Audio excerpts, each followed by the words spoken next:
말씀은 욥기서 7장 11절로 21절까지의 말씀입니다. 한 목소리로 합독하시겠습니다. 그런즉 내가 내 입을 금하지 아니하고 내 영혼의 아픔 때문에 말하며 내 마음의 괴로움 때문에 불평하리이다. 내가 바다니이까 바다 괴물이니이까 주께서 어찌하여 나를 지키시나이까. 혹시 내가 말하기를 내 잠자리를 나를 위로하고 내 침상이 내 수심을 풀리라 할 때에 주께서 꿈으로 나를 놀라게 하시고 환상으로 나를 두렵게 하시나이다.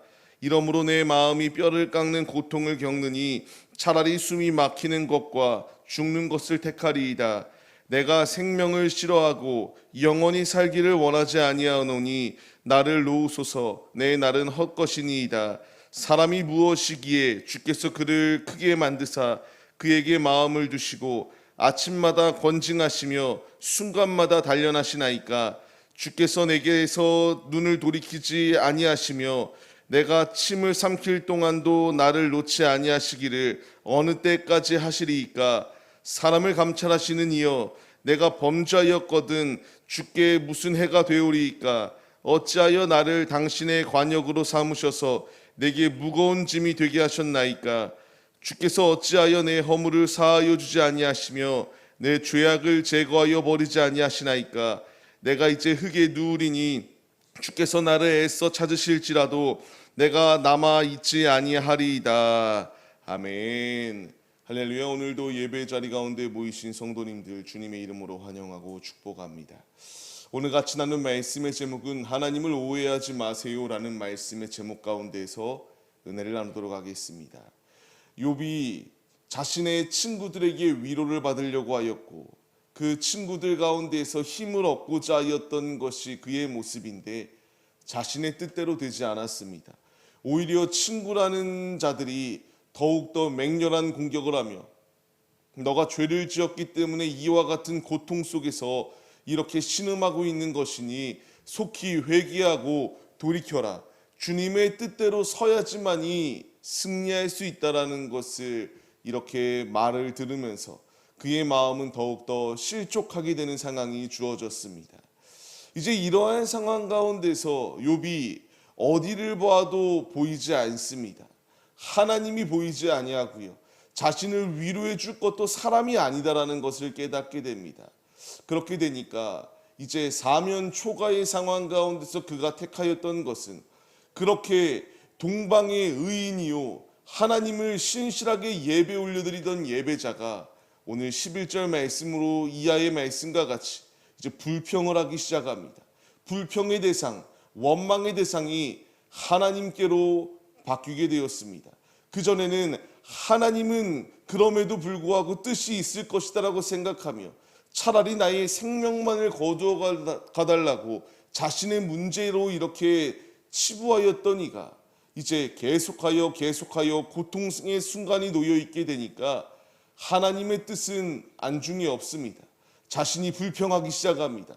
하나님이 왜 이렇게 나의 이렇게 괴로움 가운데서 놓여있어서 내가 힘들어하게 만드는가에 대하여 불평하기 시작하였던 것이 욥의 모습입니다. 자신이 왜 이렇게까지 감찰하셔가지고 자신이 고통스러운 순간을 계속하여 직면해야 되는가 납득하지 못한다라고 이렇게 호소하기 시작하였습니다. 자신을 꿈에서 놀라게 하고 환상으로 두렵게 만드는 것이 하나님의 일이시다라는 것을 말하며 내가 이 세상 가운데서 사는 것이 아무 의미가 없다라는 것을 말하는 고백이 욥의 고백이었습니다. 내가 차라리 죽는 것이 낫겠다라고 말합니다. 이 세상에서 사는 의미가 없다라고 말합니다. 나의 날은 헛된 것에 불과하다라고 끊임없이 하나님을 향하여 원망하였던 것이 욥의 모습입니다. 왜 이렇게 내가 무엇이기에 만드셔가지고 아침마다 권징을 하시고 순간마다 내가 이렇게 단련을 받아야 되는가. 고통의 순간 가운데서 온갖 하소연을 펼쳤던 것이 욥의 모습입니다.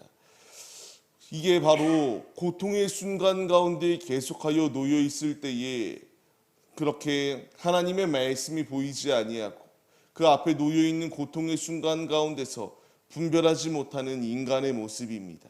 이것은 단순히 욥이 이렇게 믿음 없기 때문에 이런 행동을 하는 것이다라고 치부할 일이 아니라 우리 역시 욥과 같이 고통의 순간이 다가올 때에 분명히 이렇게 불평할 수밖에 없는 자리 가운데 놓이는 연약한 존재들이 우리들입니다.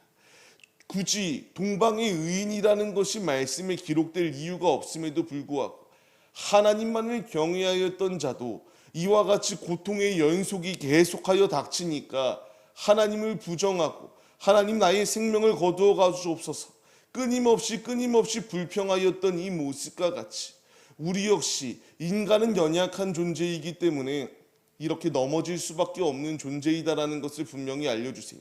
그렇다면 내가 넘어질 때마다 하나님을 원망하고 하나님께 불평해야 되는가? 결코 아니다라는 것입니다. 이 연약한 자가 이렇게 쓰러졌던 것처럼 이 전철을 우리가 같이 되돌아가며 우리도 그 길을 따라서는 안 된다라는 것을 가르쳐 주십니다. 앞에 고난이 닥칠 때에 하나님의 뜻이 보이지 않습니다.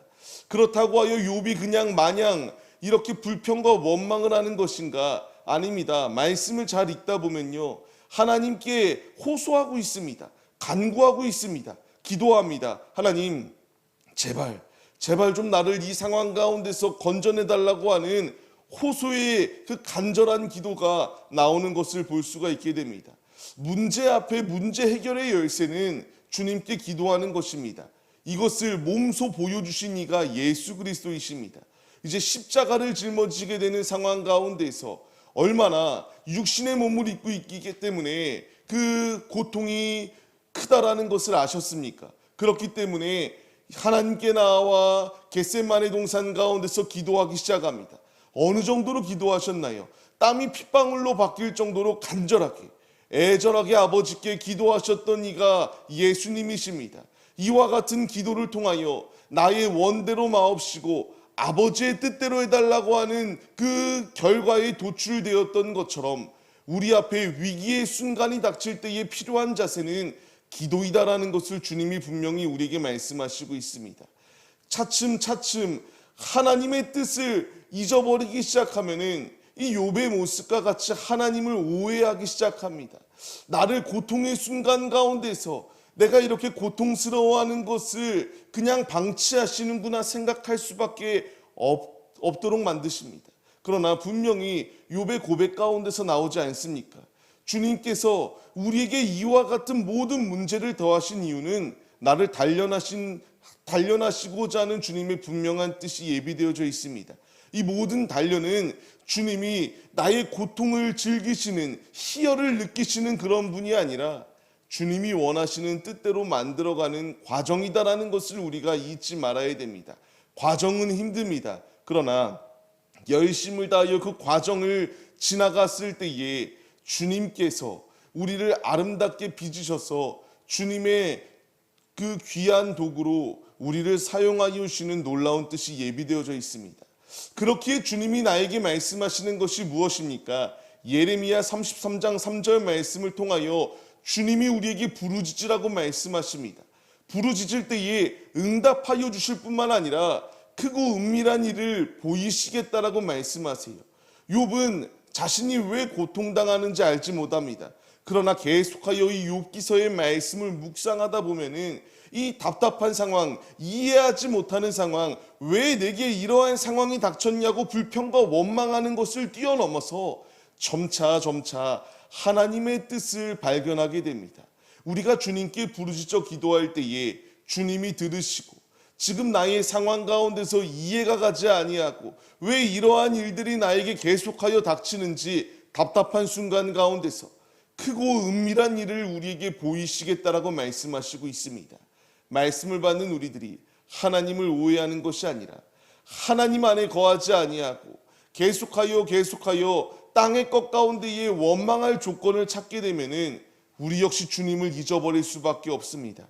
이러한 죄악의 자리 가운데 거하는 것이 아니라 이 시간 우리를 부르신 주님의 뜻에 순종하여서 아버지께 기도하세요. 기도할 때에 주님이 나에게 원망이 내 입 가운데서 원망이 아니라 더욱더 주님께 간절히 매달리게 하시고 주님 안에서 건지시는 놀라운 은혜를 우리에게 더하여 주신다는 사실을 잊지 마시고 오늘의 이 자리 가운데서 기도하라고 주님이 우리를 부르셨습니다. 기도의 제단을 쌓으셔서 주님께 응답받고 속히 우리의 모든 문제 가운데서 자유함을 누리시는 하나님의 신실한 자녀들의 모습이 우리 모두의 모습이 되시기를 주님의 이름으로 간절히 축원합니다.